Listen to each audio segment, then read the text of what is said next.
자, 페이지가 124페이지. 금융상품에는 주식, 예금, 채권 등 다양한 유형의 투자 상품이 있다. 그렇죠. 은행이나 증권기관에서는 주식, 예금, 채권 이런 것을 고객들에게 다루죠. 그 중에서 주식은 예금에 비해 큰 수익을 얻을 수 있지만 또 크게 돈을 잃을 수도 있어요. 반면에 예금은 상대적으로 수익이 적지만 또한 돈을 날릴 가능성도 적습니다.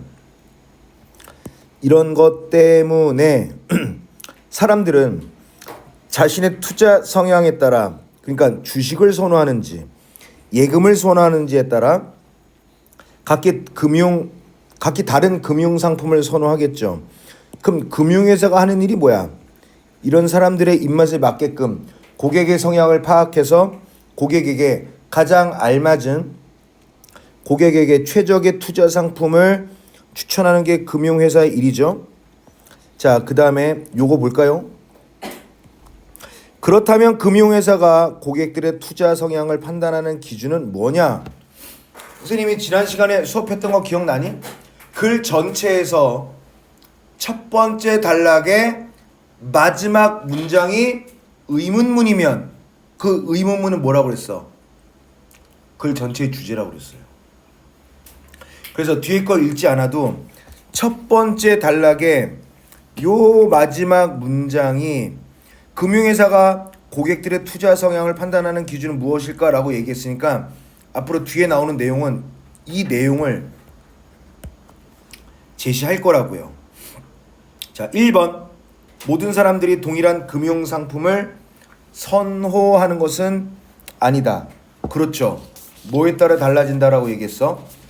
그 사람들이 성향에 따라 달라진다라고 얘기했죠? 그치? 그러니까 맞죠. 상대적으로 큰 수익을 얻는 투자 상품일수록 손실의 가능성이 적다. 맞아? 반대 아니야? 수익이 크면 손실도 클 거다라는 내용을 앞에서 얘기했기 때문에 X. 선택지 번호는 7번이 되겠습니다. 금융회사는 고객의 투자 성향에 따라 아까 얘기했던 주식, 예금, 채권 등을 추천한다. 딩동댕. 맞지? 자, 금융회사는요, 투자의 기대 효용에 대한 고객들의 태도 차이를 기준으로 어떻게 나누냐면 고객들을 위험 추구형으로 나눌 것이냐 아니면 위험 회피형으로 나눌 것이냐에 따라 분류한다라는 거예요. 그러면 투자의 기대 효용이란 뭐냐? 투자의 기대 효용이란 뭡니까? 여기 나와 있죠. 투자를 통해 얻을 수 있는 수익의 값이다. 공식이 있다고요? 있어요. 투자 수익에 그것이 발생할 확률을 곱한 값과 투자 손실에 그것이 발생할 확률을 곱한 값의 총합을 의미합니다. 예를 들어 볼까? 금융상품 어떤 가가 있어요. 여기에 토탈 500원의 비용을 들일 거래요. 그러면 40%의 확률로 2,000원의 수익을 얻을 수 있고, 그러면 40%의 확률로 2,000원의 수익을 얻을 수 있고, 그리고 얘랑 더 해야 되겠죠. 그 다음에 60%의 확률로 투자한 500원을 모두 잃는다라고 가정을 해봅시다. 그러면 40%니까 0.4 곱하기 예상되는 수익 2,000원, 얘랑 500원을 모두 잃는 거니까 마이너스 500원 곱하기 가능성 60%니까 0.6 은 800원 더하기 마이너스 300원이죠. 그러면 500이 되는 거예요. 이게 바로 뭐예요? 투자의 기대 효용이 되는 거겠죠.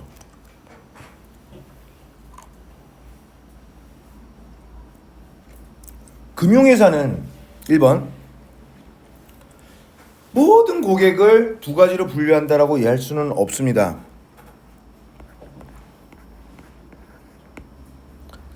금융상품 가에 투자하는 비용이 500원이었죠. 그 다음에 기대효용, 투자 기대효용 500원이었죠. 500원 동일하다, 맞네요. 금융회사는 투자의 기대 효용에 대한 투자 수익을 기준으로 고객들의 투자 성향을 판단하는 것이 아니라 고객들의 투자 성향을 바탕으로 이걸 거꾸로 쪼개죠. X 선택지 번호는 1번입니다. 그 다음에 금융상품 나는요 설정한 거예요. 그럼 해보자. 금융상품 나가 있어요. 나는 어떠냐? 20%가 0.2로 바로 할게. 0.2의 확률로 3,000원의 수익을 얻고 플러스 투자 비용 마이너스 500원 곱하기 80%니까 0.8이에요. 그러면 600원 더하기 마이너스 400원이니까 200원이죠. 이게 뭔데요? 투자의 기대 효용이란 말이야. 근데 나의 기대 효용을 뭘로 봤어? 마이너스 200원으로 봤죠. 마이너스 200원이 200원과 똑같진 않죠. X 이렇게 계산하는 거야. 괜찮아? 얼굴도 존잘인데 설명도 존잘하냐? 서영이 동의하니? 뭐야 마지못해서 뭐야 서영이 이제 너 못 보겠다 이런 건 아니지? 아니지? 자 3번 세 번째 달라. 고객들의 투자 유형은 투자를 통해 얻을 수 있는 기대 효용. 그 다음에 투자를 하지 않고 화폐를 보유할 때의 효용 중에서 이거를 선택하냐 아니면 이거를 선택하느냐에 따라 나눌 수 있는데, 만약에 투자보다, 만약에 얘를 A라고 할게요. 얘를 B라고 할게요.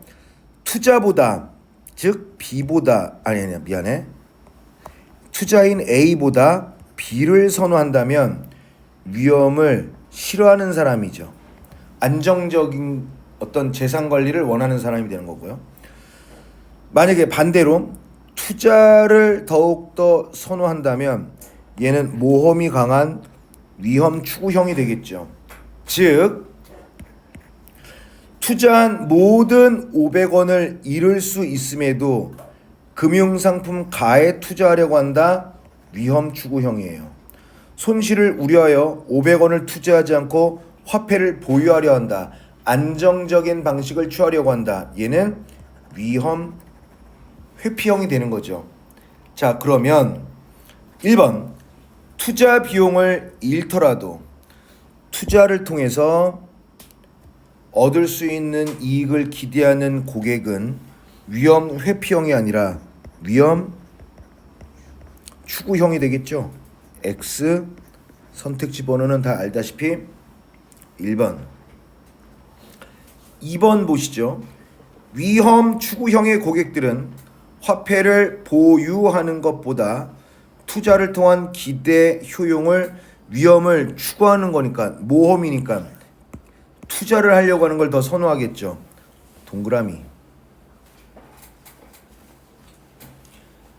그런데 3번 보면 두 유형이 뭐야? 위험 회피와 위험 추구를 얘기하는 건데 얘네들의 장점과 단점 비교한 적 없습니다. 괜찮죠? 넘겼어.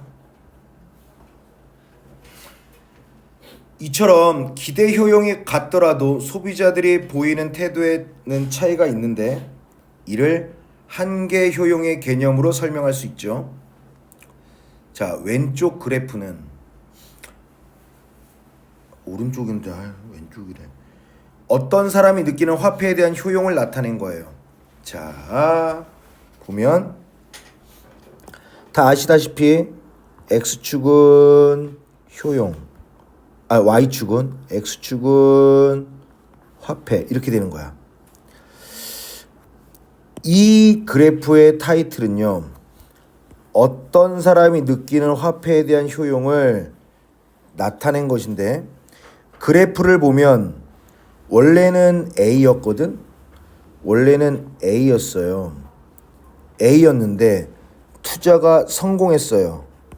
그래서 화폐가 A에서 A 플러스 1로 증가했어요. 그러면 효용도 어떻게 되는 거야? 15에서 18로 올라가겠죠. 그러면 15에서 18로 올라갔으니까 플러스 3이 된 거라고. 맞지? 근데 반대로 투자에 실패했네요. 그러면 A에서 A-1이 된 거야. 그러면 15에서 10으로 왔겠죠. 그러면 15에서 10으로 갔기 때문에 얘는 5만큼 간 거겠죠. 그치? 근데 만약에 똑같은 상황인데 똑같은 금액을 얻을 때는 만족이 3인데 잃을 때는 만족이 오히려 3보다 더 커진 폭으로 떨어졌단 말이야. 그럼 얘는 뭐가 되는 거야? 얘는 똑같은 상황, 똑같은 금액을 잃거나 똑같은 금액을 벌어들였을 때 감정이 뭐가 더 폭이 커? 잃었을 때 폭이 더 크죠? 그러니까 얘는 위험을 추구하는 인물이겠어? 위험을 회피하는 인물이겠어? 회피하려고 하겠죠. 그래서 위험 회피 성향을 보일 것이다라는 거야. 만일 투자 실패로 인한 불만족보다 유보다 투자 성공으로 인한 만족을 더 크게 여기면 그 사람은 위험 추구형 성향이 되겠죠. 1번 한계 효용의 개념으로 기대 효용이 같은 경우에 사람들이 서로 다른 투자 성향을 보이는 이유를 알아낼 수 있다. 딩동댕. 그래프에서 화폐가 A에서 플러스 1이 이렇게 됐을 때 느끼는 효용감이 만약에 21이라고 치자. 그러면 15에서 21로 갔으니까 얘는 6만큼의 차이가 있죠. 근데 잃었을 때는 15에서 10이니까 5만큼 차이가 있죠. 똑같은 상황일 때 잃었을 때의 감정보다 돈을 벌었을 때의 감정이 더 크죠. 이 사람은 뭘 좋아하겠어? 위험 추구하겠죠. 그래서 얘는 위험 회피형이다는 맞을까 틀릴까? 거꾸로 얘기했으니까 틀렸어. 1번. 투자에서 성공했을 때 오는 만족을 투자 실패했을 때 오는 불만족보다 더 크게 인식하는 사람들은 투자를 하려고 하겠죠. 왜요? 위험 추구형 인물이니까.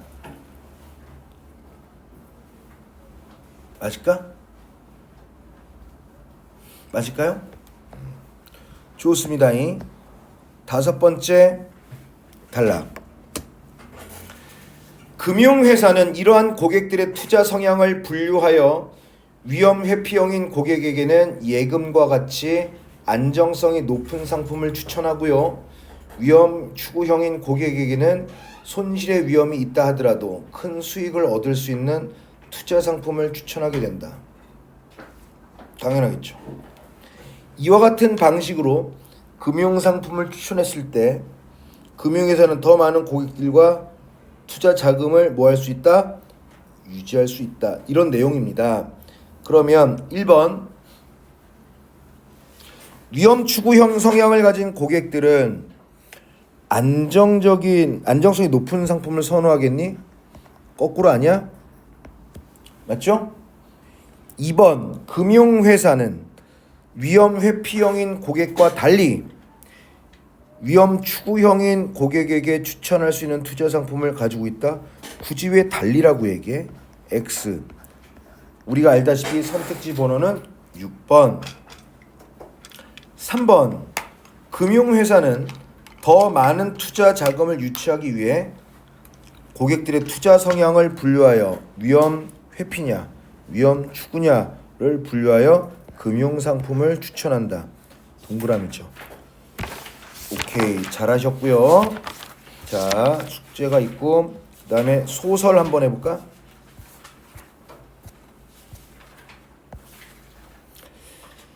자, 이청준의 당신들의 천국이라는 작품이에요. 이청준 선생님은 몇 년 전에 돌아가셨고요. 천국이면 헤븐, 좋은 곳인데 내 천국이 아니라 니들 천국 아니냐라는 걸 얘기하는 거예요. 배경은 군사 독재 정권 시절 때고요. 여러분들 이런 섬 알아? 소록도라는 섬 알아요? 지율아 어떻게 알아? 맞아.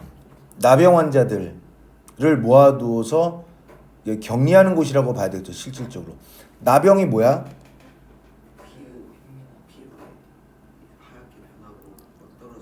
맞아. 문둥병이라고 하죠. 너무 보기가 징그러워요. 어느 정도냐면 밥을 이렇게 먹다가 피부가 떨어져서 그냥 손가락이 뚝 떨어져요. 이런 식으로. 그래서 그건 너무 징그럽고 괴로운 병이어서 그 병을 따로 뭐라고 하냐면 천형, 하늘이 내린 형벌이라고 그랬었어요. 그거를 사람들이 혐오했고요. 들어는 봤죠. 원래 의학적으로 증명이 안 됐지만 나병을 낫는 방법이 뭐가 있었어? 알아? 그것도? 나병 환자들이 애기들 간을 빼먹으면은 병이 낫는다라고 했어요. 그래서 옛날에 애기들 많이 죽었어요. 진짜 선생님도 그런 일이 있었어요. 어렸을 때. 그게 이거라는 건 고등학교 때 알았고요.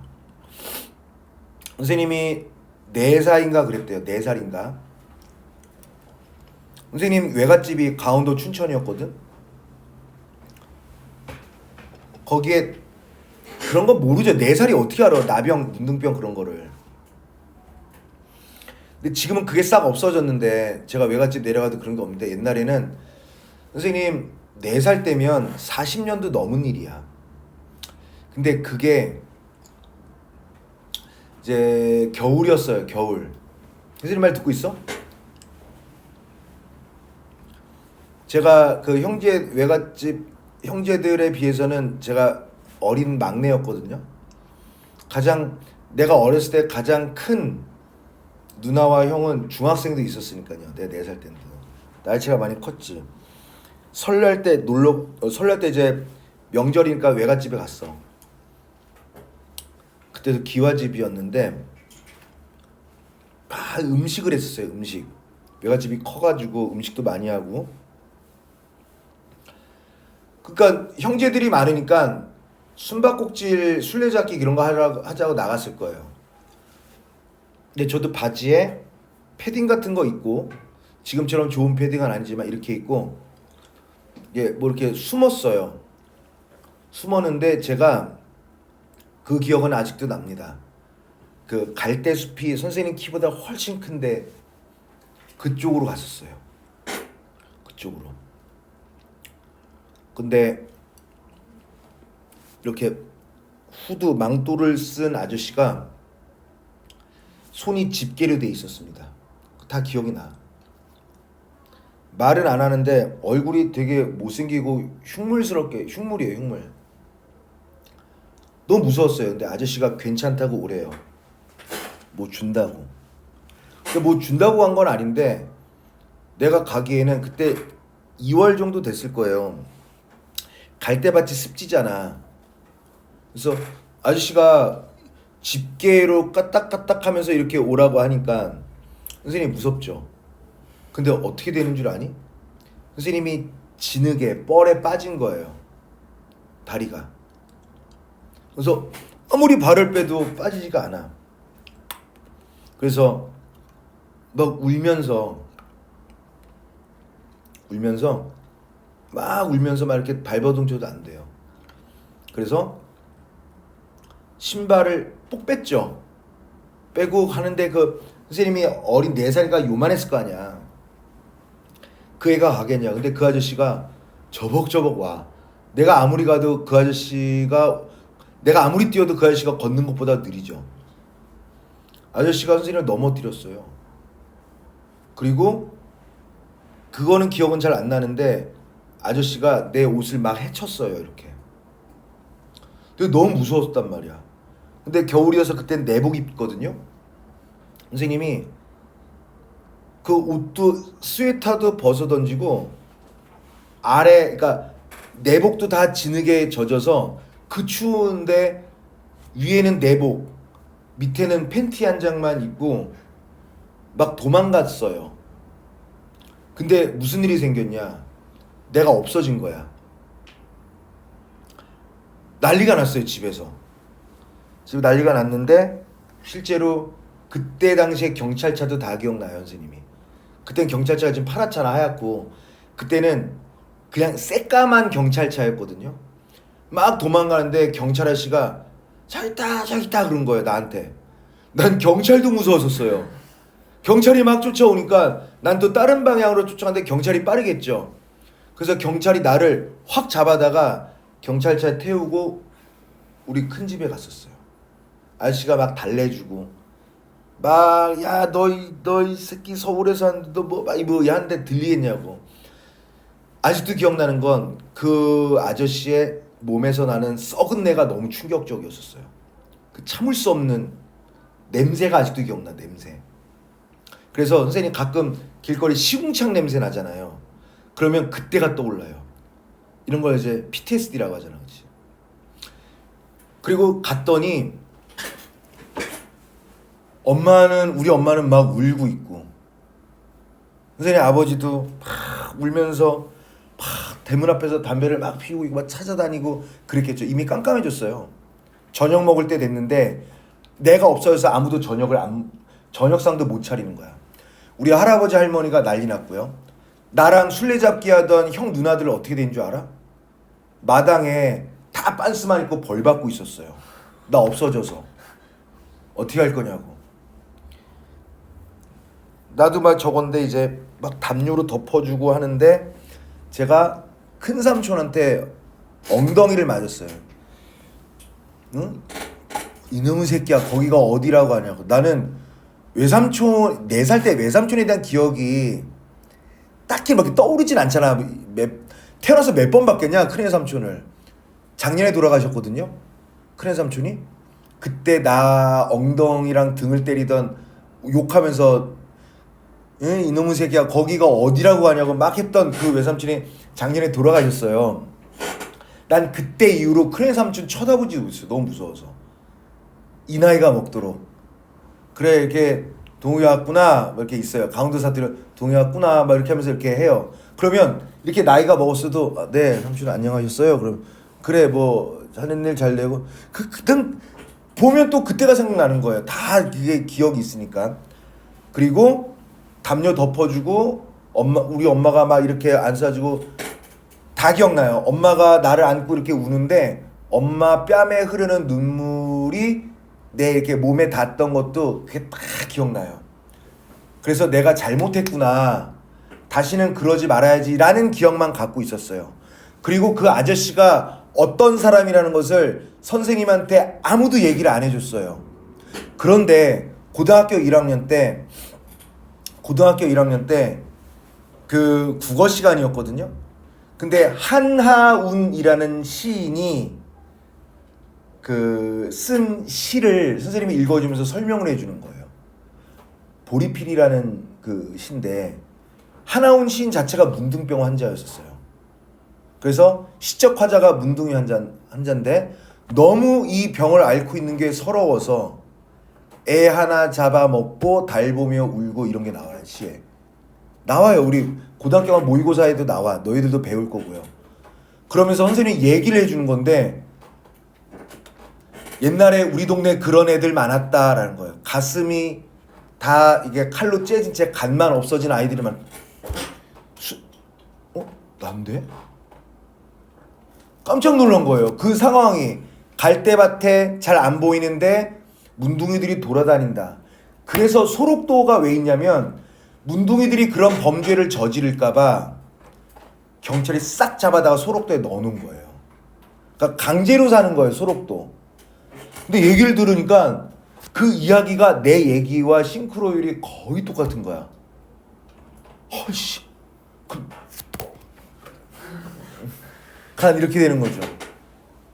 그래서 선생님 저 그랬어요라고 지금 한 얘기를 아주 간단하게 얘기했어.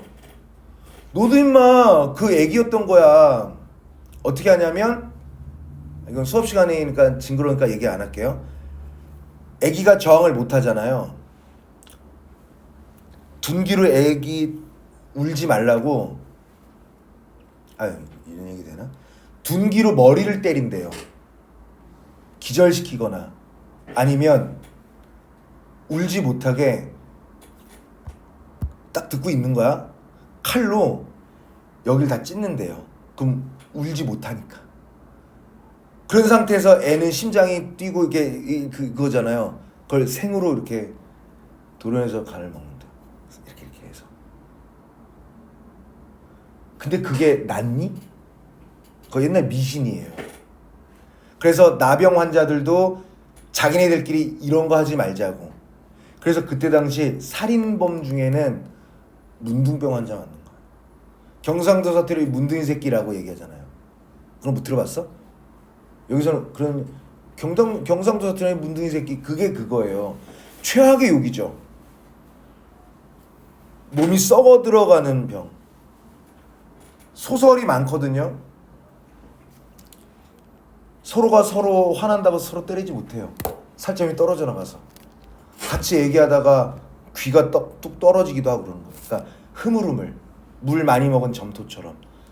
오늘 집에 가서 부모님께 여쭤보세요. 문둥병 환자에 대해서 아시냐고. 그러면 제가 찾은 결과입니다. 너는 됐어. 이런 게 있어요. 이런 거. 자, 한생병 환자 섬 소록도의 전직 군의관 출신 조백헌 대령이 병원장으로 부임한다. 세모할게요. 소록도 출신으로 섬의 역사에 대해 누구보다도 잘 알고 있는 보건과장 이상욱은 조 원장의 부임 인사 이후 열린 술자리에서 조 원장과 대화를 나누는 거야. 상욱은 소록도를 잘 알죠. 소록도 출신이니까. 자, 조 원장이 그러니까 먼저 얘기를 하자면 상욱은 조 원장을 못 믿는 거야. 소록도 환자들을 잘 돌보고 치료하겠다고 온 병원의 원장이 올 때마다 환자를 위하는 척하면서 제대로 환자를 위한 정책을 펴지 않고 섬을 떠나면서 아무것도 해놓은 것도 없이 나 훌륭해라고 동상만 세워놓고 가는 거예요. 그러니까 이 출신인 상욱은 이 조백현 원장도 의심하는 거예요. 근데 미리 스포를 하자면 조백현 원장은 아닙니다. 그리고 이청준 선생의 당신들의 천국에 나온 조백현 원장은 실존했던 인물이에요. 이름도 조백현이에요. 사진도 있습니다. 검색하면 조백현 사진. 그러니까 이 사람은 나병 환자들을 위해서 최선을 다했던 사람이었어요. 근데 처음에 하도 그 전 원장들이 제대로 못 해놓고 나니까 의심이 많은 거예요. 자, 원장은 이제 맥이 좀 빠진 표정이었다. 하지만 그는 자 원래 여유가 만만한 산이었다. 이거 뭡니까? 인물의 성격을 직접적으로 제시하는 거죠. 그는 바야흐로 열이 오르기 시작한 상욱을 방해하려고 하진 않았어요. 맥이 좀 빠진 듯하면서도 이젠 그 상욱을 향해 빙긋빙긋 장난기 어린 미소까지 지어 보이고 있었다. 상욱은 그런 원장의 표정이나 말은 상관 안 하려는 태도야. 상욱이가 얘기하는 거야. 그분은 뭐냐면 그 전 원장이에요. 그 전 원장은 무엇보다 먼저 이 섬을 나 환자의 복지로 꾸밀 것을 약속했어요. 학대받고 쫓겨다니며 서러운 유랑 생활을 되풀이하는 게 아니라 나 환자지만 서로를 위로하고 의지하고 살아갈 그들의 고향을 만들자고 설득했죠. 인간으로서의 최소한의 긍지와 보람을 누리자고 격려했습니다. 병사는 환자들이 누워서 치료받는 병동도 늘리고 의료시설도 늘리고 생활 환경이라나 후생은 복지입니다. 후생시설을 다시 꾸미자고 했죠. 그러자면 먼저 그런 게 통하려면 환자 자신부터 의식을 바꿔야 된다는 거야. 절망과 비탄에서 벗어나 추악한 유랑습벽을 버리고 새로운 인간으로 다시 태어난다고 충고했죠. 그리고 스스로의 복지를 스스로 꾸며간다는 자부심과 자활 의욕이 인간으로 솟아나야 한다고 촉구했습니다. 환자들은 오 박수친 거예요. 역시 우리 원장님. 그랬더니 조 원장이 그는 약속을 지켰겠지? 상호이가 아니요. 그는요 말만 뻔지르르게 하고 이곳을 떠날 때 나 대단해라고 동상을 세운 겁니다. 이 동상은 뭐냐면 소록도 나병 환자 주민들에 대한 배반이에요. 동상은 그래서 원장들이 말만 번지르르하게 하고 실천을 하지 못했다라는 배반을 상징합니다. 원장의 얼굴에 비로소 웃음기가 사라진다. 그러니까 원장이 당신 이상해. 뭐 노이로제 증세 있니? 동상 이야기를 벌써 두 번째 하고 있는데 대체 동상을 가지고 나한테 뭘 얘기하고 싶은 거예요? 하고 원장은 당황하고 있는 게 분명했으나 그렇다고 해서 상욱의 말을 끊으려고 하지 않았어. 자, 눈에 보이지 않는 두 사람의 대결이 주위를 완전히 침묵시키고 있었다. 어때요? 상욱과 원장의 외적 갈등이 심화되는 거죠. 상욱의 어조에서는 아직도 열기가 숙을 줄 몰랐다. 상욱이가 동상이 뭘 뜻하는가는 원장님께서도 아실 건데요. 제가 벌써 두 차례씩이나 동상이란 말을 원장님 앞에 입에 담게 된 것은 아까 그 원장님 앞에 서 있던 사람들이 그동안에 그러한 동상을 너무 많이 봤기 때문이에요. 그 사람들은 주정수 원장 이후에도 새 원장님만 오면 번번이 또 원장의 새 동상을 실인즉슨 또 하나의 주정수의 동상을 쭉 보아온 거예요. 그 사람들은 오늘 낮에 원장님 뵙기 전에 벌써 10번 이상이나 그곳에 서서 새 원장이 숨겨가지고 온 주 원장의 동상을 보곤 했죠.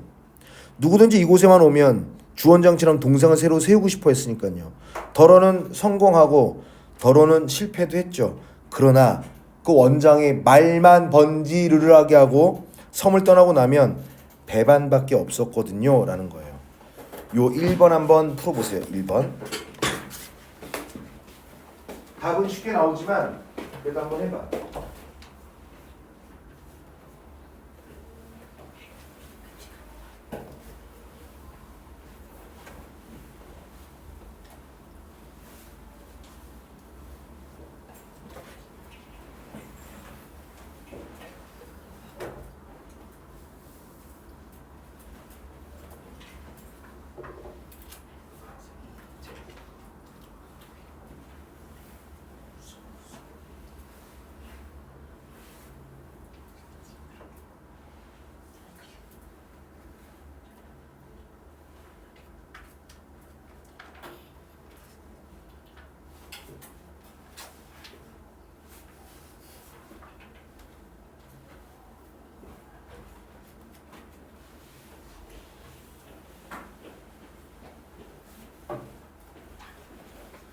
자, 답은 3번이죠.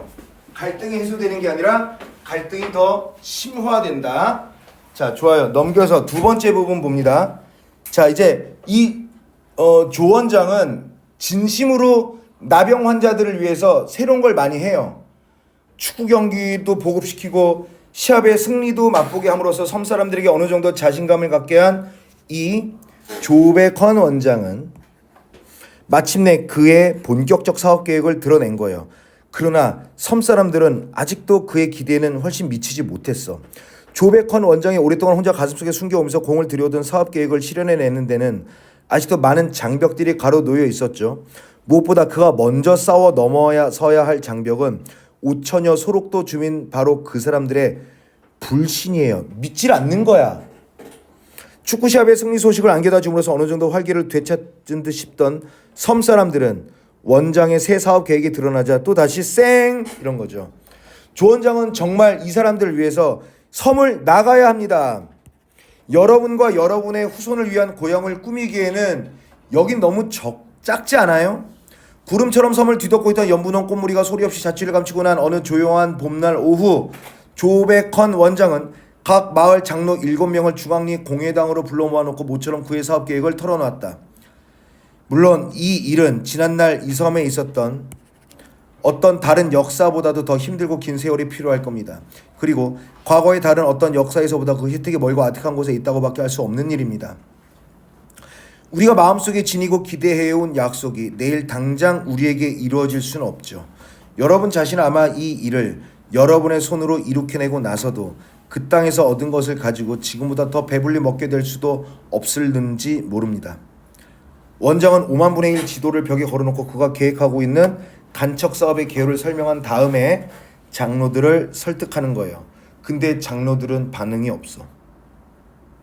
바다를 막고 육지로 연결해야 된다는 건 원장의 말이 떨어지면서 그걸 우리가 뭐하러 해.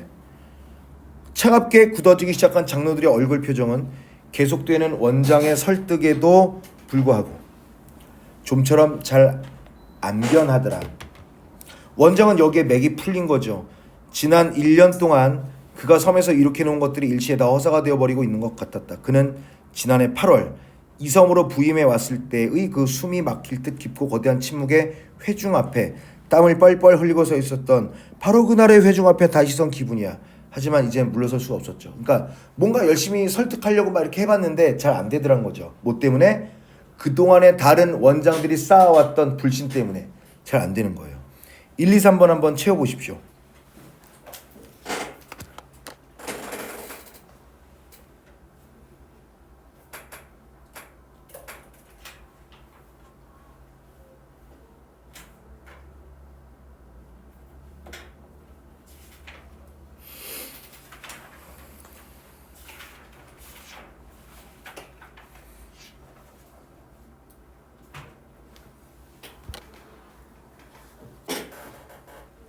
자, 기억에는 섬 사람들과 조백헌 원장의 무슨 갈등?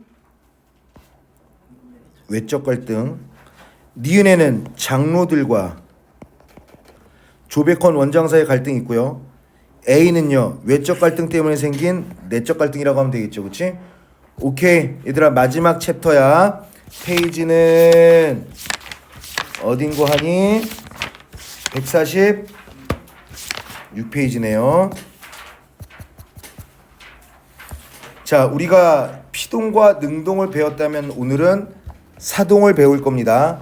선생님이 한 번에 쭉 할 수 있는 걸 알려드릴게요. 얘들아, 사동 표현은요, 역시 피동과 마찬가지로 두 개가 있어요. 파생적 사동이 있고요. 통사적 사동이라는 게 있습니다. 언제나 얘기하지만 파생이라는 말 자체가 접사를 사용했다는 얘기야. 잘 들어보세요. 자, 그러면 접사가 뭐냐면 피동접사는 이희리기가 있었죠. 기억나지?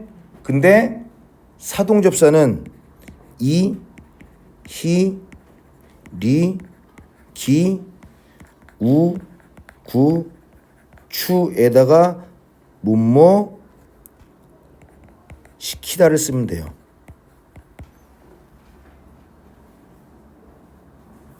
그런데 통사적은 뭐냐면 하나야. 뭐뭐 개하다를 쓰면 됩니다. 괜찮아? 괜찮을까요? 자,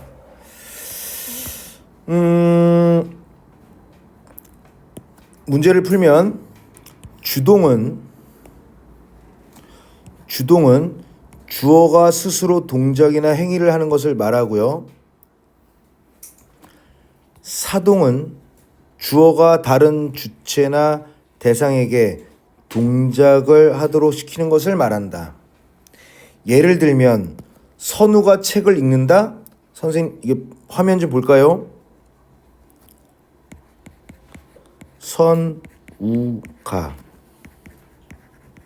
책을 읽는다.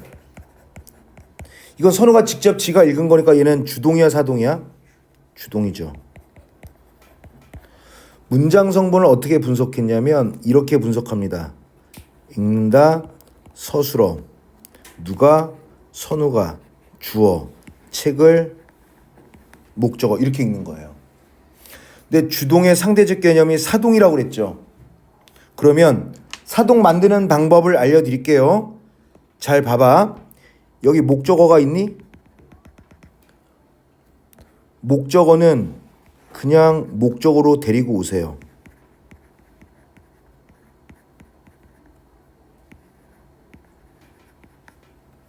괜찮아? 자, 선생님 대한민국에서 이 우주의 선생님이 가장 쉽게 설명해 주는 거니까 잘 따라오셔야 돼요. 자, 그다음에 읽는다라는 주동사는요. 사동사로 가져와야 돼요. 봐봐. 그러면 읽 하고요. 뭐가 있었어? 접사를 넣어봐. 히를 가져오면 돼요. 이렇게. 그러면 히를 가져오고 다시 는이 현재니까요. 읽힌 다 하면 돼요. 그럼 얘는 뭐가 되는 거야? 서술어가 되는 거죠. 맞지? 그 다음에 주어를 뭐로 만드냐면 주어를 부사어로 만들면 돼요. 그러면 선, 우, 에, 개. 그럼 얘는 두두두두두두 부사어가 되는 거야. 그러면 이게 사동인데 사동의 주어는 어디 있지? 하나 만들어야 돼요. 그래서 여기는 할아버지가가 된 거예요. 맞죠? 맞지? 그래서 예를 들면 선우가 책을 읽는다는 무슨 문? 주동문. 할아버지가 선우에게 책을 읽힌다는 사동문. 이렇게 되는 거야. 자, 봐봐. 잘 보세요. 여기 없는 설명 하나 할게. 봐봐. 다음 페이지 보면 요 서술어의 자릿수라는 게 있거든요. 이거 아마 너희들 처음 들을 거야. 문법에서 엄청 중요한 건데 여러분들은 이 서술어의 자릿수라는 걸 선생님한테 오늘 처음 듣는 거야. 잘 봐봐. 서술어 자릿수라는 것은요. 무슨 뜻이냐? 서술어를 제외하고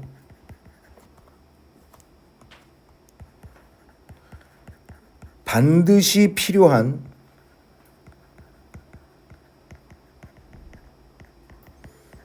문장 성분의 수를 얘기하는 거예요. 근데 이거를 쉽게 이해하기 위해서 자, 졸면 안 돼요. 쉽게 이해하기 위해서 너희들이 알고 있는 걸 얘기해 줄게.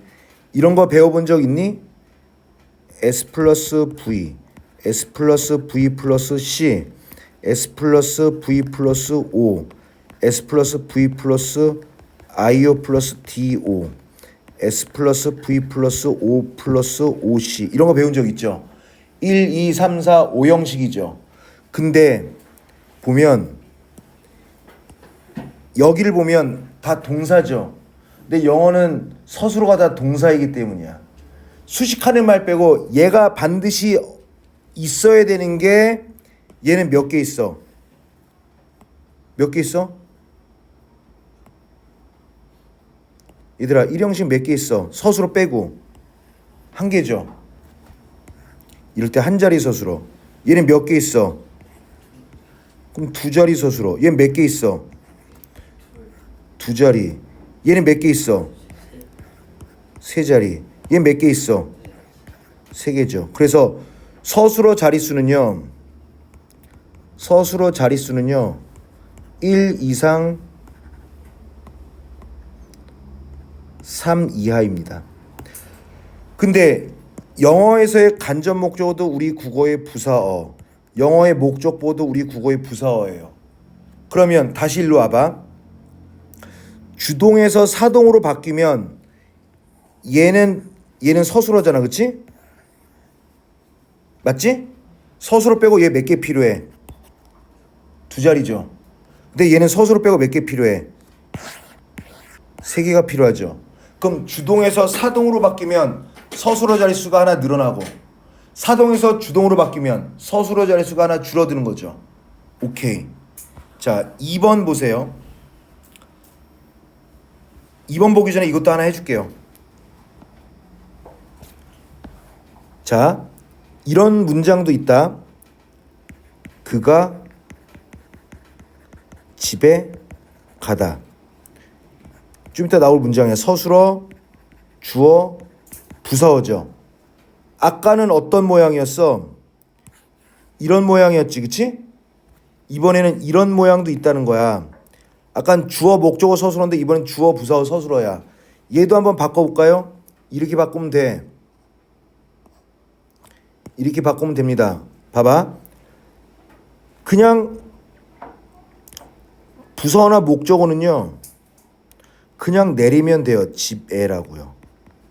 그럼 가다는 어떻게 되는 거야? 개하다로 바꾸면 되겠죠. 맞지? 주어를 뭘로 바꿔야 돼요? 이번에는 목적어가 없으니까 반드시 목적으로. 그럼 그를 넣으면 돼요. 그리고 주어는요. 하나 만들면 돼요. 알겠지? 알겠죠? 오케이. 자, 2번 풀어보세요. 2번.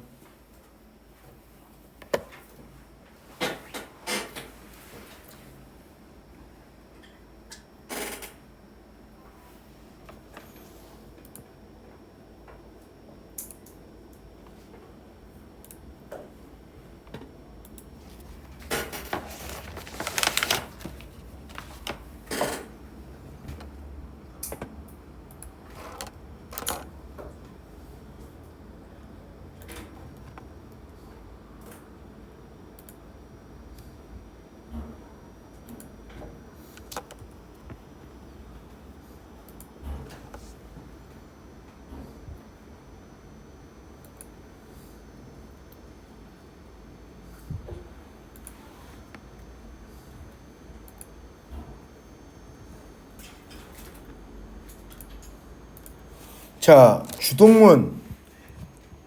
차가 잠시 정지했다. 기억이죠, 그치? 주동문이죠. 니은은 시키다가 있으니까 얘는 니은이죠. 디귿은요 아무것도 없으니까 주동문이죠. 쓰이웠다는 어떻게 하는 줄 아니? 봐봐. 스, 이, 우,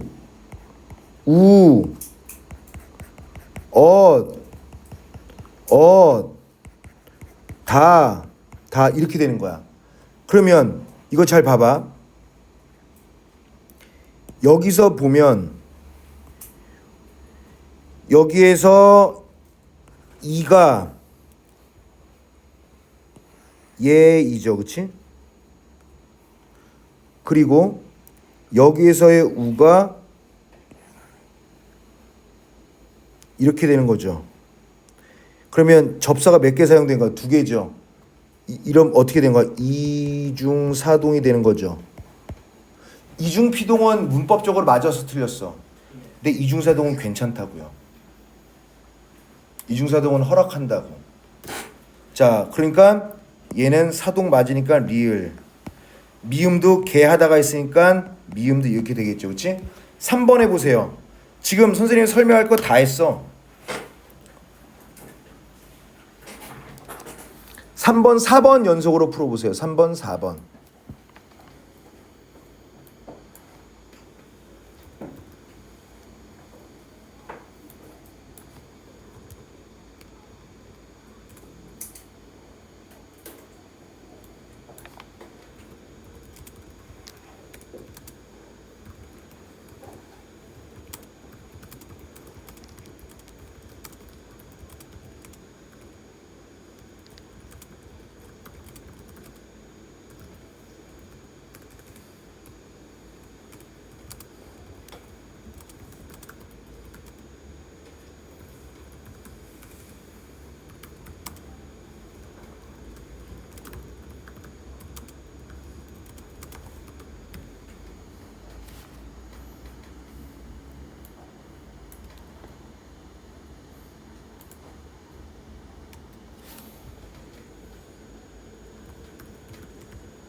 자, 얘들아, 3번 보면 어때? 봄나물이 입맛을 돋운다에 우가 있죠. 근데 여기서 묻는 건 파생이니까 얘 파생 맞죠? 그 다음에 보였다 보이가 있으니까 접사가 있으니까 얘 파생 맞죠? 근데 개하다는 통사니까 안 되고요. 쓸렸다 리가 있으니까 파생 맞죠? 근데 개하다는 아니니까 X겠죠. 그치? 자, 그 다음에 4번 봐봐. 사동표현이 잘못된 거 볼까요? 잘못된 거 볼까요? 헤매이다 틀렸어요. 헤매다라고 해야 돼요. 설렜다 괜찮아요. 설레이다가 아니니까. 낮추다도 괜찮고요. 얘들아, 금지시키다라는 말은 없습니다. 금지하다라고 해야 됩니다. 그리고 소개시켜준다란 말도 없어요. 소개해 줄게라고 해야 돼요. 왜냐? 소개하다랑 금지하다 그 단어 자체에 사동 의미가 이미 탑재되어 있기 때문이에요. 괜찮을까? 괜찮을까요? 자, 그 다음에 넘겨서 5, 6, 7도 스트레이트로 한번 풀어보십시오.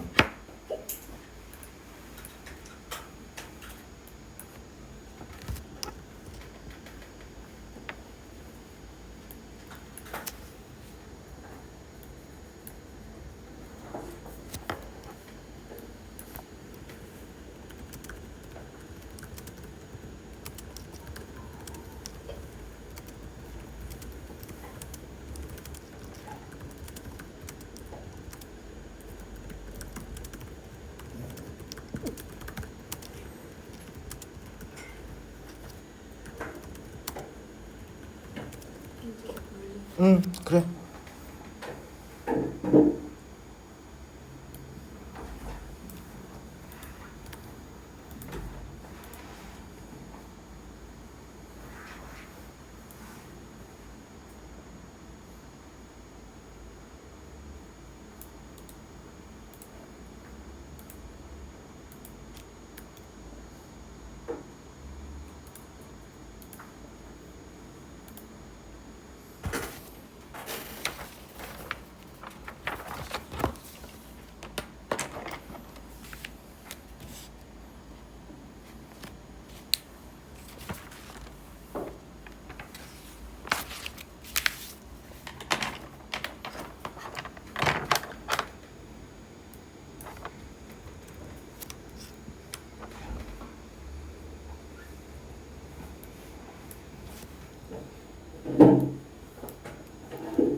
자, 5번 봐봐.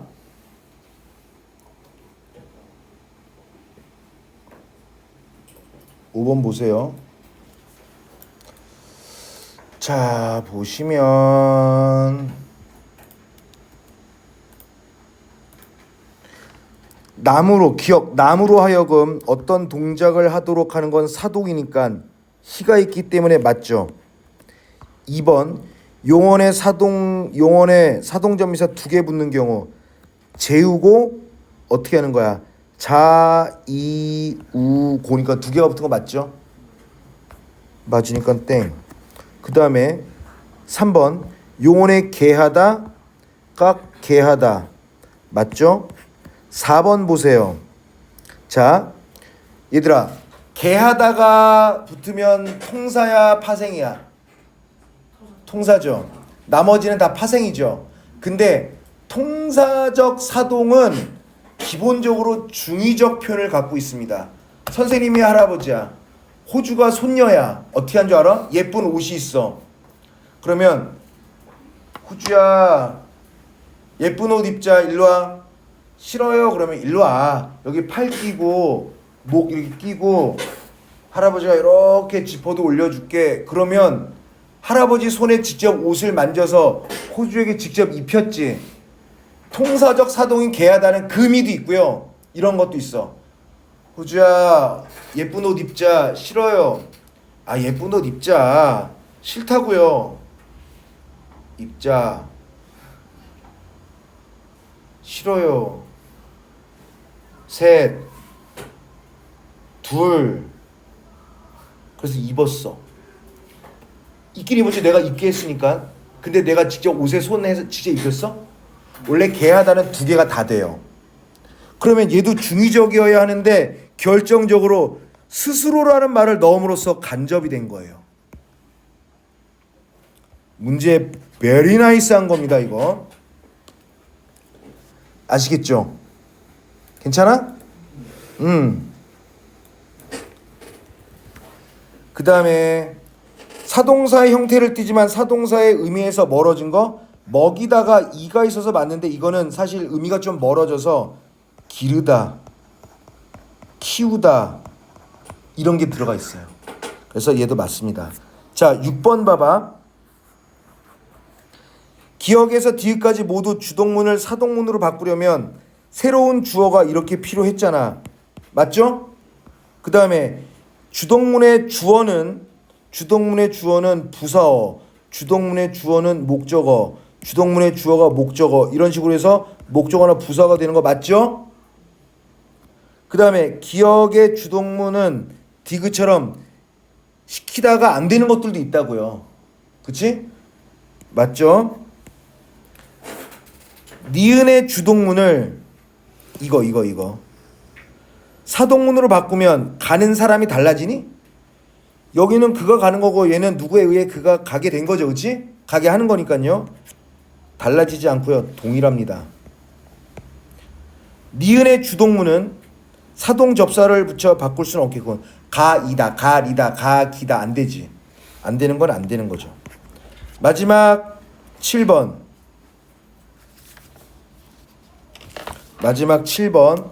보기를 이해한 내용으로 적절하지 않은 거. 아기가 엄마에게 안겼다 쭉 기역, 니은, 디귿, 리을이 있습니다. 기역을 능동문으로 바꾸면 어떻게 돼? 엄마가 아이를 안았다지. 그러면 서술어 자리가 몇 개야? 써볼까요? 엄마가 아기를 안았다. 사동문도 봐봐. 엄마가 아기를 안았다고 이모를 없애면 되는 거잖아. 그렇지? 그러니까 능동문으로 바꾼다고 해서 문장 성분의 개수가 바뀌진 않아. 어떻게? 어떻게요? 엄마가 아기를로 2개 맞네. 맞지?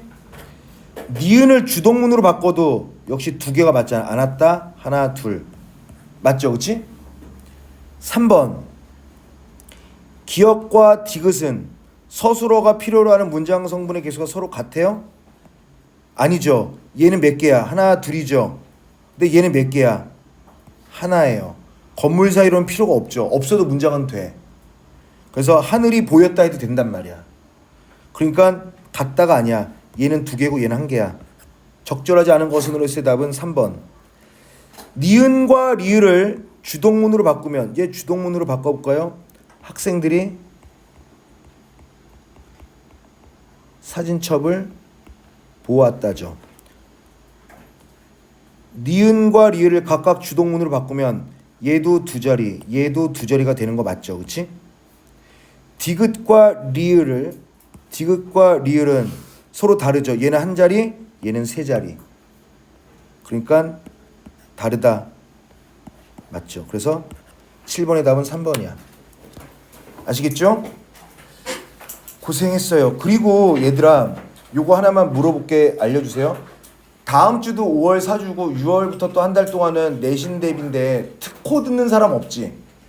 다 모두 지난번처럼 기말 내신 대비할 거지, 그치?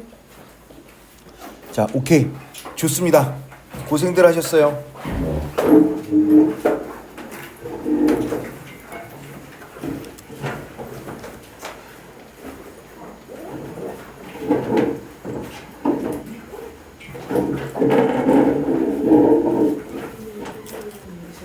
네.